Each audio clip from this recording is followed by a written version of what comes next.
مساء الخير على كل متابعينا ومشاهدينا المحترمين، الناس اللي بتقدر تعبنا.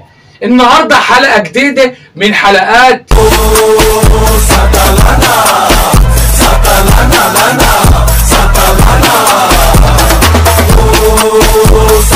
بالله عليكم احنا عايزين دعم، يا ريت تدعموني لايك علشان الفيديو يوصل لناس كتير وتشوف السفالة دي ويحاولوا انهم يقطعوا الحاجات دي. النهارده راجع لكم برضو من عاهات وسفالة التيك توك.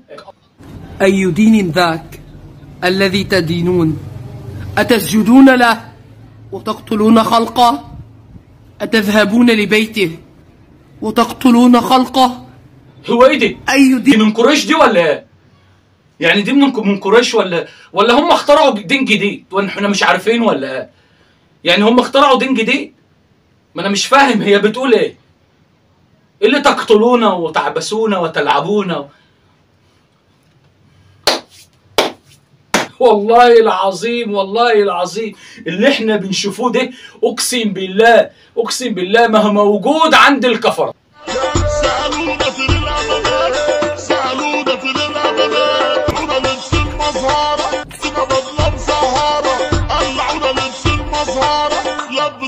دي رقصة جديدة دي ولا ايه؟ يعني دي رقصة صدريها للناس ووريها؟ يعني ايه دي؟ يعني مانيش فاهم والله. يعني ده عبارة عن ايه؟ دي عبارة عن ايه يعني؟ والاخ ولا الاخت اللي بتصور دي وبتعمل كده برضو وانا مش فاهم. انا عايز افهم والله، عايز افهم والله. هتبقى ام ازاي دي؟ والحلوف دي هيبقى اب ازاي بكحكته اللي عاملها دي؟ يخرب بيتكم، ده انتوا حجنونه ونقولوا حاسبوا على اولادكم وحاسبوا على رجالتكم لحسن. انا مش فاهم. كل واحده معاها راجل تحافظ عليه، محدش ضامن بكره في ايه. محبش اطرطر على الطرحه كده طرطر. ما احبش اطرطش على الطرحه. اسكت. ما احبش اطرطش على الطرحه. ازيك يا اريا؟ عامل ايه؟ على الطرحه. الوليه هتطرطر وانت قاعد.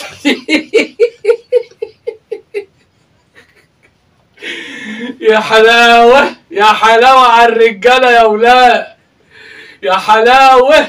ده احنا حلالة في البلد كانت الواحده ما تاكلش الا لما الراجل يقوم وياكل ويشرب الشاي وينام وقاعد جنبها ومشغل لا مؤاخذه وهي عماله تقول كده وتتصهلل كده والحلاوه دي.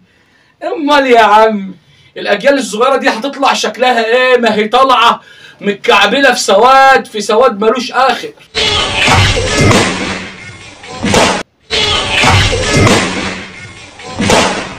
اعمل افرقعهم لك يعني انا افرقعهم؟ يخرب بيت ابوكم ويامكم السودة.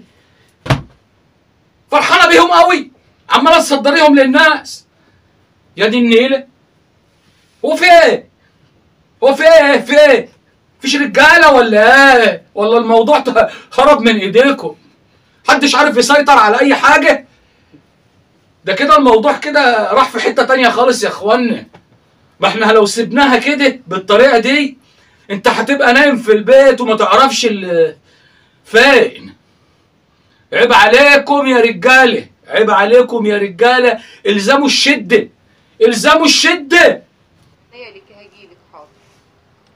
ما شاء الله. شايف العقل بسم الله ما شاء الله. عقله والله عقله. يعني بص متكفله كلها وسايبه المنور ده مفتوح عشان يدخل هوا. انتوا عارفين الدنيا حر يعني، وبعدين ما حدش واخد باله. هي قاعده لوحدها في الشقه ما حدش معاها يعني، فمش مشكله لما تسيب المنور ده مفتوح. عادي.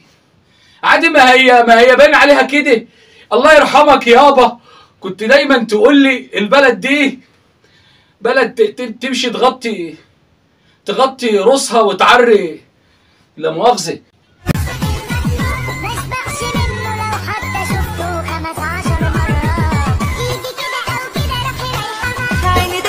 بس انا متهيألي والله اعلم ان المرض ده يعني اللي يلاقي حاجه زي دي، حاله زي دي كده، يعرف ان ده وباء والعياذ بالله.